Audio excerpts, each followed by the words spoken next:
Goddess of Love here again. Kamusta kayo dyan mga goddess ko? So, yan, another reading na naman tayo today for the fire signs. Aries, Leo, and Sag, no? So, kamusta kayo dyan mga fire signs natin? Let's see, no? Anong meron, anong ganap sa mga fire signs natin, no? Energy checking, self-care advice for this week. And ano yung mga possible na paparating or yung mga dapat ninyong gawin sa isang sitwasyon, kung ano man yan. And message advice from the universe, right? Mga fire signs natin. But then before that is, again, is available pa rin ang ating mga all-in-one scented candles, no? Sa ating Shopee store. No? Ang link ay nandyan sa description below, mga goddesses ko. So, yeah. For protection, healing, attracts positivity, abundance, no, good fortune, and brings peace, love, and harmony sa family. Just have faith, of course, no, and yeah, no, for those of you na interested mag-purchase ng ating mga all-in-one scented candles, no, message me sa Shopee, no, sabihin nyo, napanood nyo ako today, no, December 6, no, and I will give you 50% off discount, no, sa ating mga scented candles, right? Just message me and sabihin nyo na napanood po kayo and I want to purchase and avail a 50% off discount, and I will give you also this one, no, for free, no, mga goddesses ko, no, itong ating candle holder, no, mga goddesses, right? No, so yeah, and for those who are watching sa TikTok, please do come here, no. Check nyo po dito yung link sa ating YouTube channel, no, mga goddesses ko. So you can click the link and proceed sa ating Shopee store, no, mga TikTok natin dyan, viewers natin dyan, right? Mga fire signs natin. So, yeah, let's start the reading for you, no? And, yeah, no, may mga crystals nga pala yan dito sa ilalim, no? So, and long-lasting yung scent niya, and matagal din siya, no? Ito nga binabawasan ko lang siya, no? So, yeah, no, any questions is, message nyo lang ako, no, mga goddesses ko. So, yeah, let's proceed sa reading ninyo, mga fire signs. So, let's see, no, energy checking tayo, mga fire signs natin. Let's see. Kuha tayo ng one card for you, no, fire signs, Aries, Leo, and Sag, no. So, let's see, what's your energy, no, ano bang pinagkakaabalahan ninyo, right? Let's see.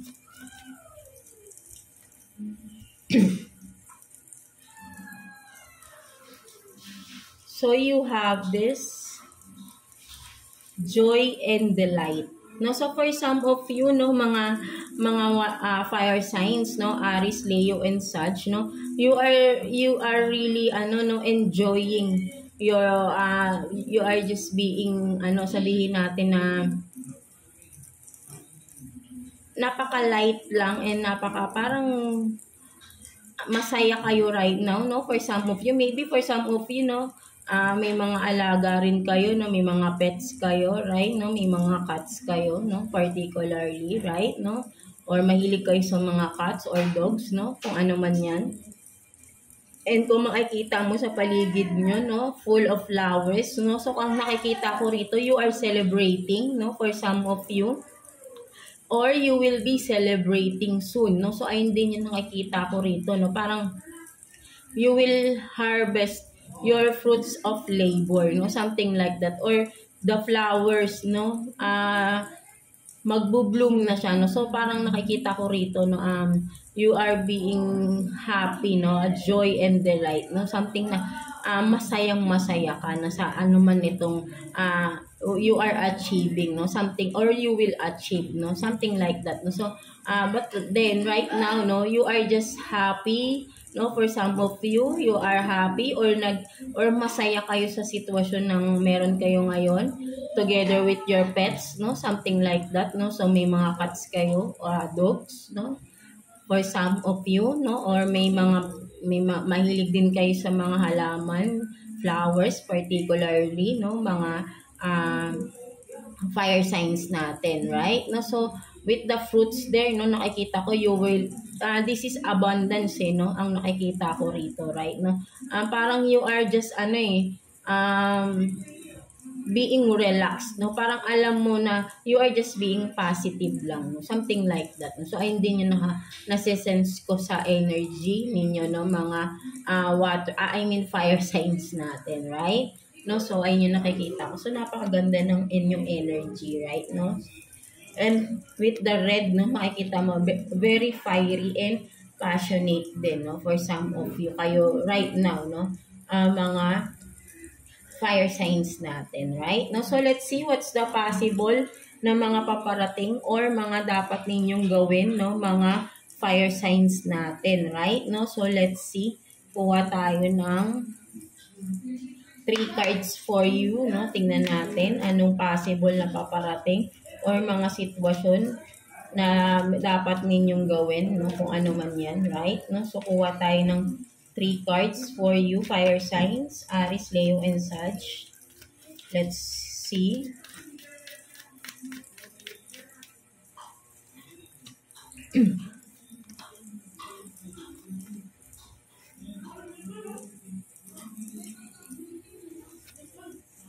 So you have this cut down, no?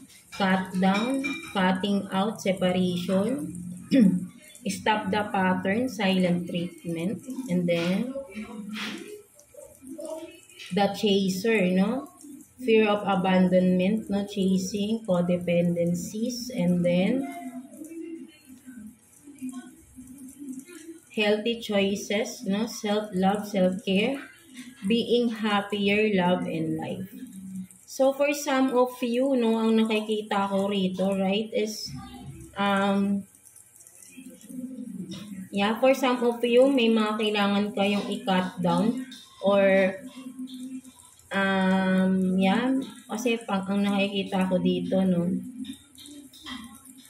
or there is a separation, no, for some of you, no, and kung makikita mo dito sa chaser, no, may bata, no, so maybe for some of you are connected or you are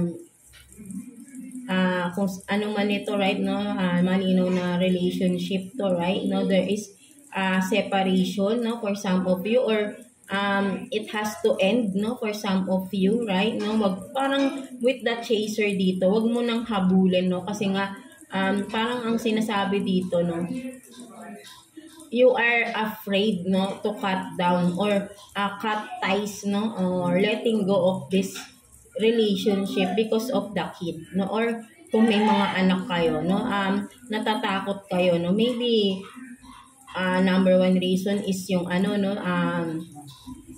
sabi natin yung mga sustento, no, something like that, right, no, so maybe for some of you natatakot kayo na to separate to the person, no, 'di ba? Kasi nga with the stop the pattern, no, so sinasabi rito, right, na may paulit-ulit na pattern na nangyayari, no, sa sitwasyon ninyo sa loob ng relationship ninyo. So kayo lang din nakakaalam niyan, no, kung ano man 'yan, right, no? So kailangan dito is kailangan ng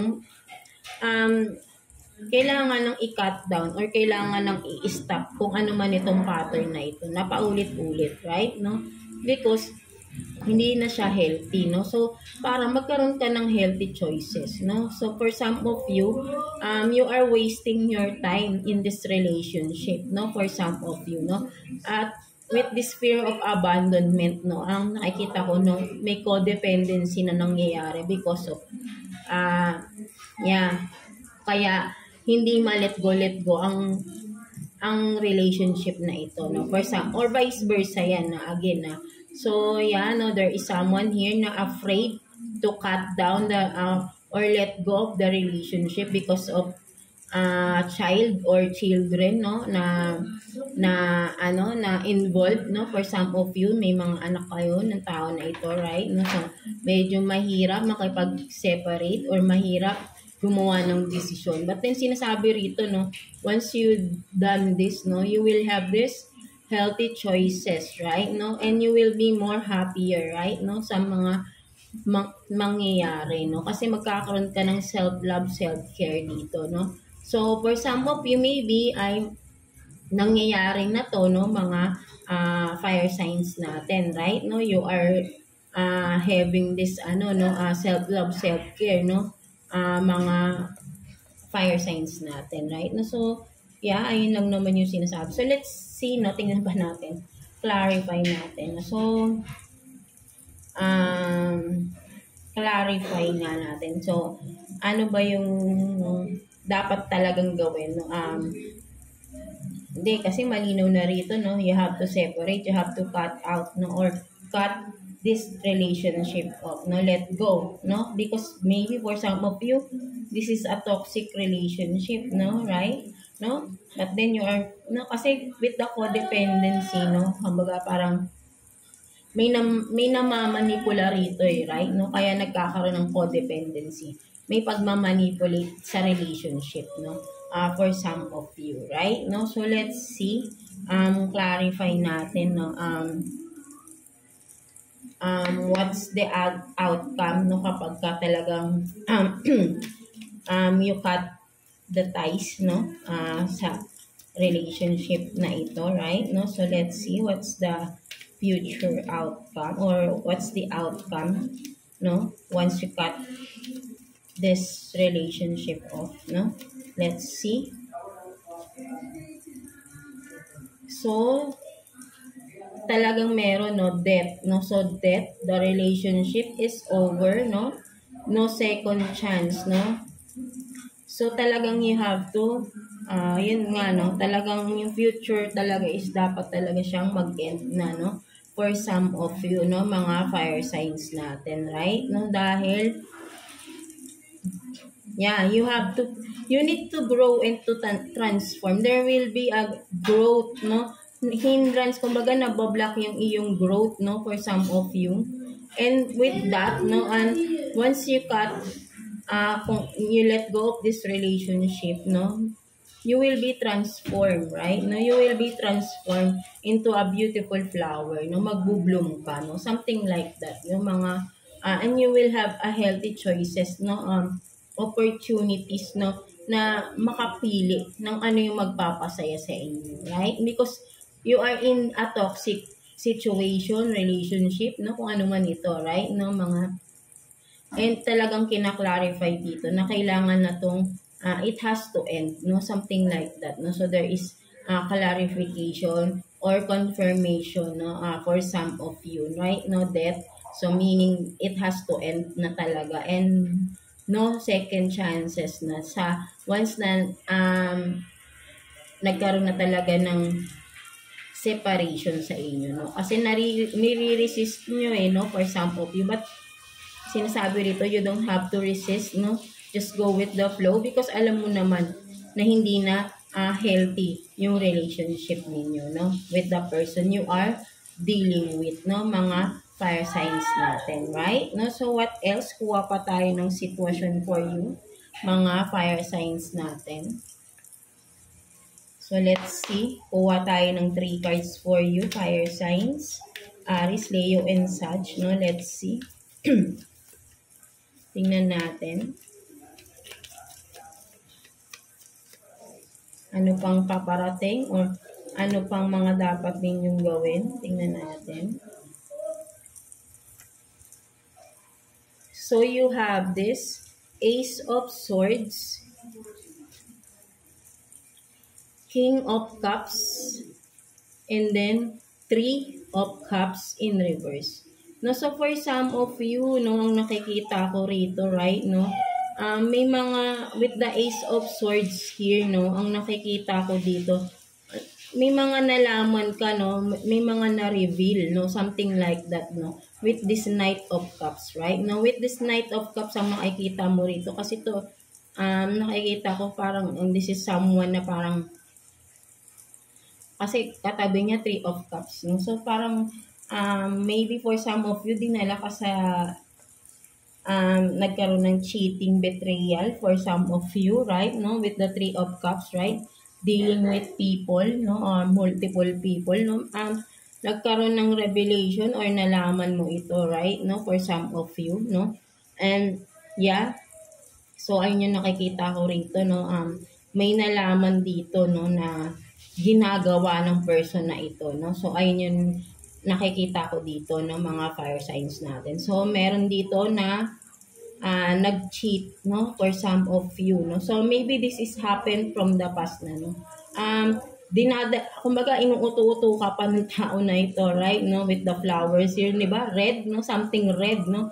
Maybe talagang yung red, no? Kumbaga parang, kasi with the red, no? Parang ito yung passionate, no? So parang may pang-uuto, may pang-ano, no? But then, nalaman mo na kasi yung katotohanan, no? So parang ngayon, parang nakikita ko rito, no? Whatever this person is, no? Parang, alam mo, no? Na hindi totoo. Something like that, no? Parang nakikita mo na hindi totoo yung sinasabi niya, no? Something like, or nakita mo na hindi totoo yung sinasabi ng tao na ito, right? No? So, let's see, no? Ano pa ba? Ano pang meron sa sitwasyon na yan? Let's see.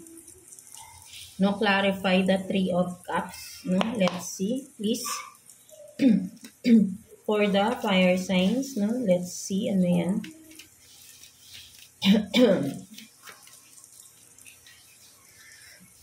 So, Magician in reverse.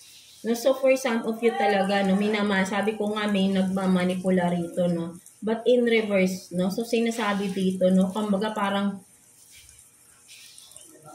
minamanipula ka na at yung ginagawa niya worse pa, no. For some of you, no, parang walang puso, no, something like that, no. So ayun yung nakikita ko dito, no, with the Magician in reverse, no. Parang sobra-sobra na yung ginawa ng tao na ito, no, for some of you, no, mga fire signs. Kumbaga parang sobra-sobra na yung panloloko, sobra-sobra na yung mga, sabihin natin ng with the Magician, nang-aabuso yan right, no, pang-aabuso, no? So ayun yung nakita ko rito, no, lalo na in reverse, no, so parang grabe yung pinagdaanan or yung pinagdadaanan or pinagdaanan ninyo sa tao na ito, right? No, kaya pala sinasabi rito, you have to cut the relationship, no? You have to let go, no? And there is no turning back, no? Saan sinasabi dito, no? For some of you, no? Mga fire signs natin, right? No? Or vice versa yan, right? No? For some of you, no? Pwedeng magkabali-baliktad ang sitwasyon, right? No? So, let's see what's the self-care advice for you this week, no, mga fire signs natin. So kuha tayo ng 1 card for you, fire sign self-care advice for you this week. Let's see.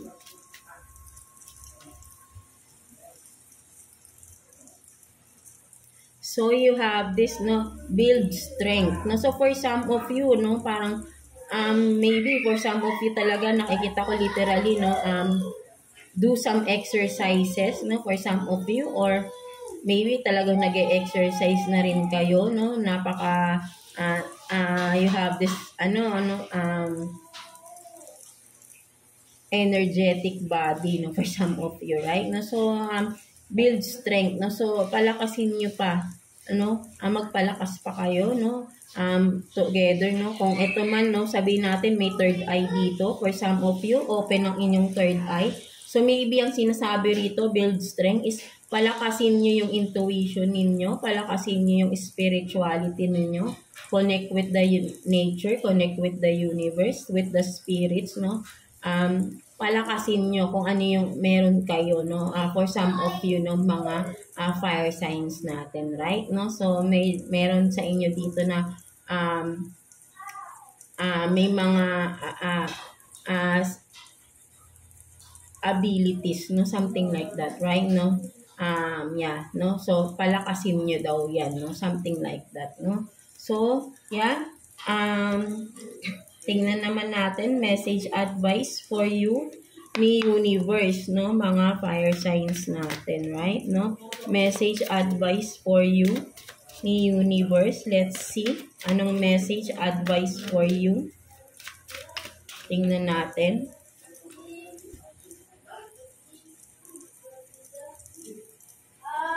So, talaga 'di ba? Katulad talaga nung sa ano mo, meron talaga dito no. Um, self-love no, self-love, self-care no. So, love yourself first. No, so talagang sinasabi sa iyo rito no, mga fire sign, you have to love yourself first. Right? No, you have to value yourself na no. Wag mo nang sayangin yung mga oras, panahon mo sa mga maling tao no. And now is the right time for you to do what's the right thing to do no for some of you, right? No, love yourself first no, before loving anyone else. You have to love yourself first, right? No, hindi yung nagmamahal ka no, at kasi kapag you love yourself first, matutunan yung mahalin ng sarili nyo. Alam nyo yung limitation, alam nyo yung value nyo, at hindi nyo hahayaan na ma-degrade yung value ninyo, right? Because you love yourself, no? The way our source, no? Universe loves you, right? No? So, syempre nakikita niya yung mga struggles ninyo, no? So, kaya nagkakaroon ka ng ganitong mga circumstances, right? Is for you to learn the lesson, right? No? So, maybe this is the right time for you, no? To take that lessons, no? Wag mo nang i-ignore yung kailangan mong matutunan sa sitwasyon na ito, right? Mga fire signs natin, right? No? So, yeah, that's it for you, mga fire signs. So, I hope na naka-resonate kayo sa reading ninyo today, no? So, yeah, God bless you all, and thank you for watching Fire Signs.